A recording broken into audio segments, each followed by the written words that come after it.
புகழ் சாற்ற வைத்து அறிவூற்றினோடு உயர் ஆற்றல் தந்தென்னை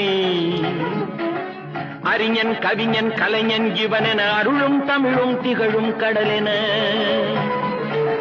கற்றவரும் கொற்றவரும் முற்றுமே அறிந்தவரும் நித்த நித்தம் புகைந்திட நின்னருளை தந்தருவாய் உற்றார் சுற்றம் உறவினர் மாந்தர் யானை சேனை படையுடை வேந்தரு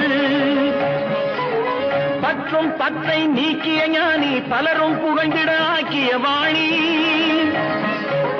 தாயில்லாத பிள்ளை என்று வாயில்லாத ஊமை என்று ஆயிரங்களான கல்வி வாய் திறந்து தந்த செல்வி அன்னை உன்னை சரணமடைந்தே